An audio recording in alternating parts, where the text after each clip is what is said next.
কাছে আসবে না, কেমন বিশ্রী পেঁয়াজ রসুনের গন্ধ আসছে তোমার গা থেকে। একটা বুয়া বিয়ে করেছি আমি, বুয়া। চরম বিরক্তির সাথে কথাটা বলে পাশ ফিরে চোখ বন্ধ করলো আবিদ। একটা দীর্ঘ শ্বাস ছাড়ল অস্ফুটে দিবা। ইদানিং আবিদকে যে কোনো কথা বললেই বিরক্ত হয় সে। এক বিছানায় ঘুমালেও কেমন যেন দূর দূর করে দিবাকে। ওদের 5 মাসের মেয়ে আমিরা ঘুমাচ্ছিল খাটের এক পাশে। দিবা ওকে মাঝখানে শুয়ে দিতেই কেঁদে উঠল সে। উফ, একটু শান্তিতে ঘুমানোর উপায়ও নেই। জানে যে সকালে উঠলেই অফিসে ছুটতে হবে আমাকে। সারাটা দিন বাসায় বসে কী যে করে আল্লাহই জানেন। বাচ্চাটাকে তাড়াতাড়ি ঘুম পাড়িয়ে স্বামীর জন্য একটু পরিপাটি হয়ে বিছানায় আসবে তা না, পারে শুধু ঢলঢলে ম্যাক্সিটা পরে ভূতের মতো ঘুরে বেড়াতে। গজগজ করে ফুঁসতে ফুঁসতে ঘর থেকে বেরিয়ে ড্রয়িং রুমে সোফায় এসে শুয়ে পড়ল আবিদ। খুব সুন্দর মিষ্টি একটা মুখ দেখল আবিদ। আরও একটু কাছে যেতেই স্পষ্ট হলো, হ্যাঁ রিয়া। কি দারুণ করে হাসে রিয়া। হাসলেই গোলাপি গালে টোল পড়ে তার। কি হলো, ভূমিকম্প নাকি? এই ওঠো, এখানে অনেক মশা, শোবে চলো। দিবা ডাক দিল আবিদকে। মেয়েকে খাইয়ে ডাইপার বদলিয়ে ঘুম পাড়িয়ে আবিদকে ডাকতে এসেছে সে। না, রিয়াকে নিয়ে সুন্দর স্বপ্নটা আজও শেষ পর্যন্ত দেখতে পারল না আবিদ। অফিসে আবিদের কলিগ রিয়ার পাশ দিয়ে যতবার গেছে আবিদ এক মাতাল করা সুগন্ধি যেন এসে লাগে তার নাকে। মেয়েটা দেখতেও যেমন পুতুলের মতো, তার হাসি কথা বলার স্টাইল ও ঠিক তেমনই আকর্ষণীয়। অফিসের সব পুরুষগুলো ওত পেতে থাকে। রিয়ার একটু হাসি, একটু চোখের চাউনি ত্রিসীমানায় আসতে পারলেই যেন জীবনটা ধন্য হয়ে যায় সবার। অথচ বাড়ি ফিরলেই সেই বোরিং দিবা। সদ্য মা হওয়া পেটপ শরীরটার দিকে তাকাতেও এখন আর রুচি হয় না আবিদের। বিশ্ববিদ্যালয়ে পড়ার সময় আবিদ দিবা যখন চুটিয়ে প্রেম করত, তখন স্বপ্নেও কল্পনা করতে পারেনি ফিনফিনে পাতলা গড়নের ভীষণ পরিপাটি পোশাকের দিবা একদিন এভাবে বদলে যাবে। কি একটা অপরাধবোধ দিনের পর দিন যেন কুড়ে কুড়ে খায় দিবাকে।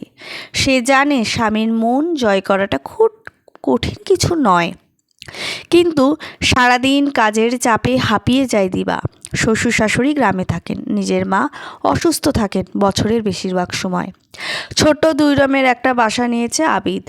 কাজে সাহায্যকারিণীকে 2 কাজের বেশি কাজ দেবার মতো সামর্থ্য নেই তাদের।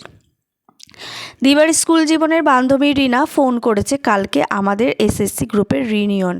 তোকে কিন্তু অবশ্যই যেতে হবে দিবা, কোনোভাবেই মিস করা যাবে না। কোনো বাহানাও শুনবো না, বুঝেছিস? কি করব বল, আমার বাচ্চাটা খুবই ছোট, আর তোর ভাইয়াও রাজি হবে না যেতে। উফ, আমি তোর কোনো কথাই শুনবো না।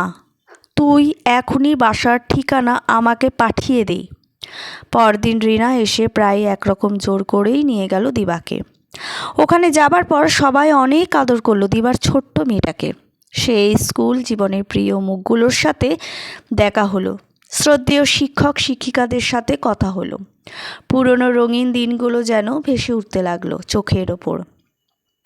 ওর সব বান্ধবীরাও জামাইসহ উপস্থিত, অথচ আবিদ কখনো যেতে রাজি হয় না। দিবার আরেক বান্ধবীও গেছে 5-6 মাসের বাচ্চা সহ। ওখানে প্রোগ্রামের পুরোটা সময় বাচ্চা তার বাবার কোলে। পিলো পাসিং খেলার সময় জাহানারা ম্যাডাম দিবার বাচ্চাটাকে এগিয়ে এসে কোলে তুলে নিলেন। উনি ছিলেন বাংলা শিক্ষিকা। বললেন, যাও আনন্দ করো, রোজ রোজ তো আর এমন সুযোগ পাবে না। স্কুল জীবনে দিবার বেশ জনপ্রিয়তা ছিল, পড়ালেখায়, খেলাধুলায় আর কালচারাল প্রোগ্রামেও বরাবরই ভালো ছিল দিবা। এখনও আবিদ ছাড়া সবার কাছেই কদর আছে তার। লটারি হলো, লটারিতে দ্বিতীয় পুরস্কার 10,000 টাকা পেল দিবা। খুব খুশি সে আজ। রিনাকে বাসায় আসতে বলল সে যে কোনো একদিন সময় করে, কি না কি জরুরি কথা আছে তার। রিনা যেদিন এলো সব কিছু খুলে বলল দিবা তাকে।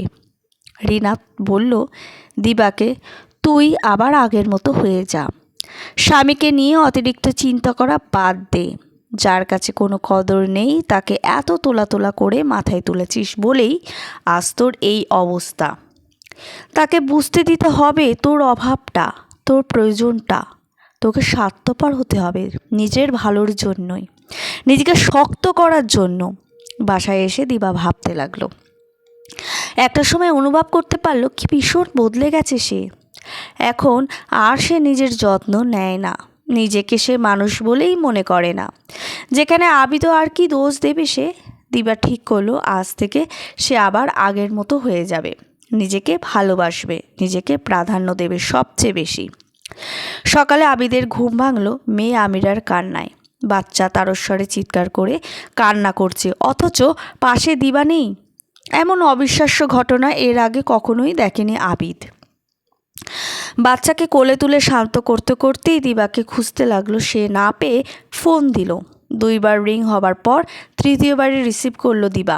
হ্যাঁ, কী হয়েছে আবিদ? কী হয়েছে মানে? বাচ্চাকে রেখে কোথায় গিয়েছো তুমি? আমি একটু হাঁটতে বেরিয়েছি। তুমি তো বলো সারাদিন শুয়ে বসে খেয়ে মোটা হয়ে গেছি আমি। আর বাচ্চাটা কি শুধু আমার একার? তোমার কি কোনো দায়িত্ব নেই?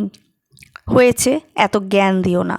ঢাকা শহরে একজনের আয়ে সংসার চালানো খুবই মুশকিল, আর এই আসল কাজটাই আমি করি। আবিদ, তোমার মনে হয় স্মৃতিশক্তি লোপ পেয়েছে? সমস্যা নেই, আমি আবারও মনে করিয়ে দিচ্ছি।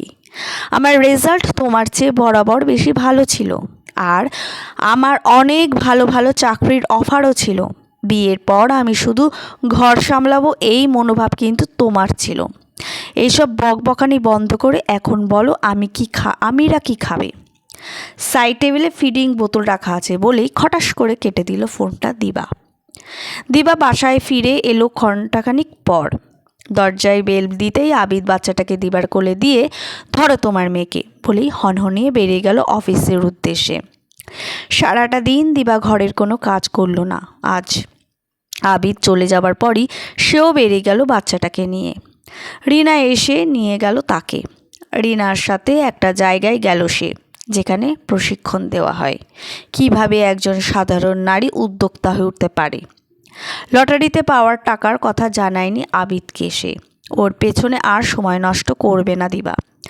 নিজের স্বপ্নগুলোকে একটু একটু করে বাস্তবায়ন ঘটাবে সে। মেয়ে আমিরা তার প্রেরণা। কয়েকজন বান্ধবী মিলে শুরু হবে তাদের নতুন দিনের পথ চলা। পথের এখনও অনেক বাকি, তবে শুরুটা যখন সাহস করে করতে পেরেছে, শেষটা নিয়ে ভয় কেটে গেছে তার। আবিদের জন্য এখন কষ্ট হয়, তার বেচারা সন্ধ্যায় এসে রান্না করে। সার্বক্ষণিক সকাল সন্ধ্যা কাজ করার জন্য একজন সাহায্যকারী রেখেছে দিবা। 6 মাসের প্রশিক্ষণ শেষ করে কাপড়ের ব্যবসায়ে একজন সফল নারী উদ্যোক্তা এখন দিবা। অফিস কলিগ রিয়ার দিকে ঘুরে তাকানোর সাহস নেই আর আবিদের। রিয়ার পেছনে প্রচুর টাকা খরচ করে অবশেষে বুঝতে পারে সে, রিয়ার দৌড় আরও ওপর মহলে। শেষে চাকরি নিয়ে টানাটানি, দেয়ালে ফিট ঠেকে গেছে, প্রাণটা বেরিয়ে যায় দশা। একদিন আবিদ অফিস থেকে ফিরে মাপ চাইল দিবার কাছে। আবিদ সে তার অফিস কামাই করে ঘুরতে যেত রিয়ার সাথে, রেস্টুরেন্টে খেত। এইসব কানে আসে দিবার। চাউর হয় অফিস মহলেও। দিবা একটা শর্ত দিল আবিদকে, রাতের রান্না আর সন্ধ্যার পর থেকে বাচ্চার দেখাশোনা করবে তুমি। তারপর আমি বরং ভেবে দেখব তোমার মতো মানুষকে ক্ষমা করা দিয়ে যায় কি না।